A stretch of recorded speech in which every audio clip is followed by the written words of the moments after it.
Hello there, this is Kevin Lynott from the National Weather Service office in Riverton, Wyoming. Here is a special weather briefing for the New Year's holiday. Again, this is being brought to you by the National Weather Service in Riverton, and we'll take you through New Year's Day and a few days following. First thing first, we got to talk about a quick weather system that will hit Wyoming later this evening, New Year's Eve, and overnight, but it will mainly impact the mountains of the west and the north. So we do have some highlights with several inches of snow for the higher elevations of the west and the northern mountains for tonight. The lower elevations will mainly stay breezy to windy this evening and tonight with fairly mild temperatures. So again, this system just mainly impacts the higher elevations with temperatures there in the 20s. It'll continue to snow through early tomorrow morning in the high country. Then it will begin to clear out on New Year's Day. In fact, here is two graphics for New Year's Day. As we ring in the new year, the graphic in the upper left here shows the temperatures at the surface tomorrow, and not too bad for Wyoming in the blues and greens, which mainly indicates highs in the 30s.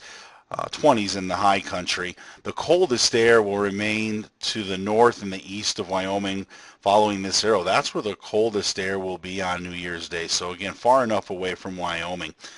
So we'll have seasonable temperatures on New Year's Day and even a few days following New Year's.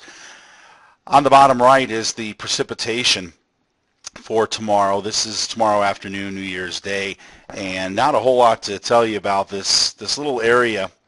And this circle here is some measurable precipitation expected mainly over the Bighorns. It's kind of what's left over from the system that hits the mountains tonight. Again, it should clear the west and the northwest by early tomorrow morning with just some lingering flurries or light snow in far northeast Wyoming, including the Bighorn Mountains. But again, as the day goes on, that snow should also diminish. The bottom line for New Year's Day, warmer air across the Rockies, and it will be dry.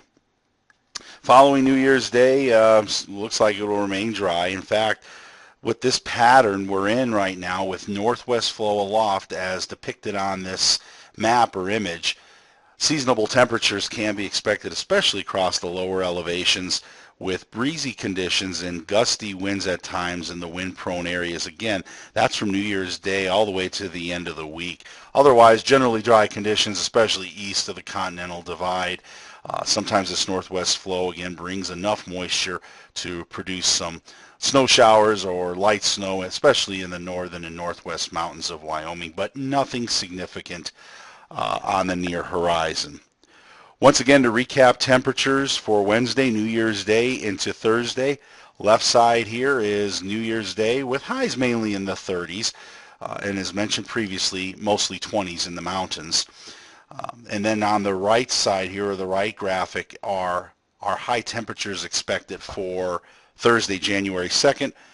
Again, mostly highs in the 30s, but look how some areas, especially along the lee side of the foothills, the Cody foothills, for example, and the foothills around Buffalo, down even to KC on the east slopes of the Bighorn Mountains, should reach the lower to mid 40s. So don't be surprised, especially with enough sunshine on Thursday, that some areas across the lower elevations will be in the lower to mid 40s. And that warm air, seasonable temperatures will continue again into Friday. When do you ask is the next push of cold air or possibly even some snow? Well, it looks to be maybe by the end of this upcoming weekend, but especially early next week. Take a look at this map right here. This is the final map I'll show you of cold air and this cold high pressure that moves down from the lower Canadian provinces into North Dakota and Montana. This is for early Monday. A front will have moved already through most of Wyoming, bringing a real quick shot of very cold air again for early next week. Highs may only be in the teens and 20s by the time Sunday and Monday rolls around. We'll keep our eye on that, and you can follow us here at the National Weather Service for future updates. In the meantime, enjoy the weather in the next few days. Happy New Year from the staff at the Weather Forecast Office in Riverton. Follow us on the web. Also, you can follow us on Facebook and Twitter. Thank you for listening, and have a great day.